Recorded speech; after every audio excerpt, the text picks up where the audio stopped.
Je suis curieuse. À quoi aspirez-vous cette année? Avez-vous un plan pour y arriver?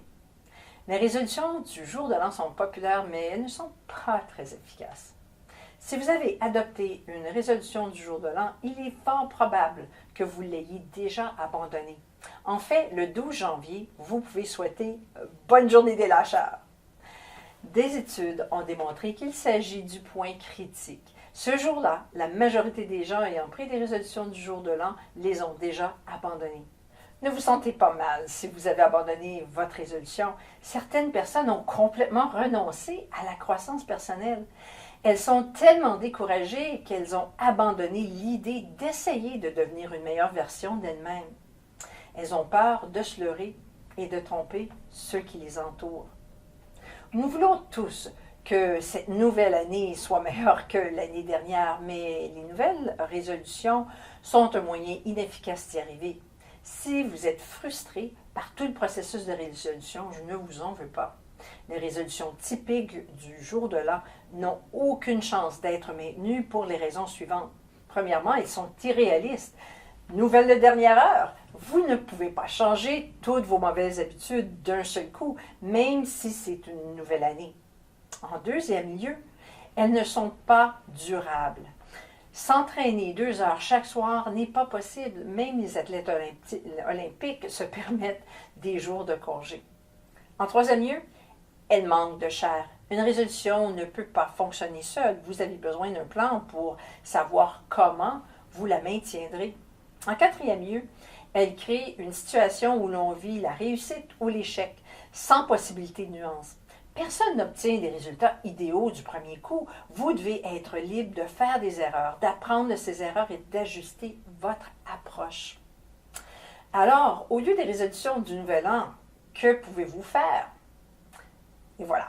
Donc, la première chose, c'est d'identifier ce que vous voulez réaliser. Ensuite, assurez-vous de bien comprendre pourquoi c'est important pour vous. Concentrez-vous sur le pourquoi pour vous motiver. En deuxième lieu, vous voulez énoncer votre objectif comme si cela se produisait déjà. Dites, je prends des mesures pour augmenter les ventes de 50%. C'est beaucoup plus puissant que dire, je veux augmenter mes ventes. Troisième lieu, créez une nouvelle habitude qui vous aidera à atteindre votre objectif. Pour augmenter les ventes, vous pouvez augmenter le nombre d'appels de vente chaque semaine. Vous pouvez publier un nouvel article chaque semaine sur votre blog et l'annoncer sur les réseaux sociaux pour être plus à l'écoute de vos clients.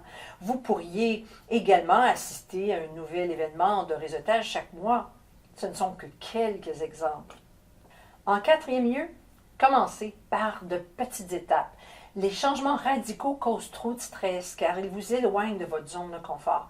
Commencez petit et faites des petits pas en avant, ce qui vous permettra d'étirer votre zone de confort, mais pas trop. Au fur et à mesure que vous vous sentez plus à l'aise, augmentez les enjeux. En cinquième lieu, voir l'échec comme une occasion d'apprendre, puis d'ajuster votre plan. N'abandonnez pas. Apportez de petits changements à vos habitudes.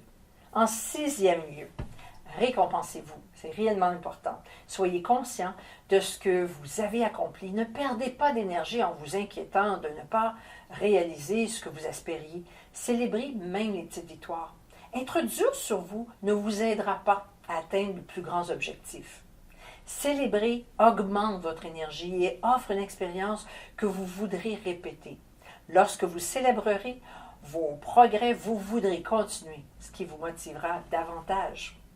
En septième lieu, commencez maintenant. N'attendez pas que tout soit parfait pour commencer. Rien ne changera jamais car les choses ne sont jamais parfaites. N'attendez pas d'avoir le temps. Prenez le temps. Soyez heureux, peu importe ce qui se passe. Si vous atteignez vos objectifs, célébrez! Si vous n'atteignez pas vos objectifs, vous efforcez de les atteindre, vous aura déjà changé pour le mieux. Et maintenant, dites-moi quelle habitude allez-vous essayer d'adopter cette année? Écrivez-les dans le champ commentaires. Et j'en profite pour vous souhaiter une bonne et heureuse année.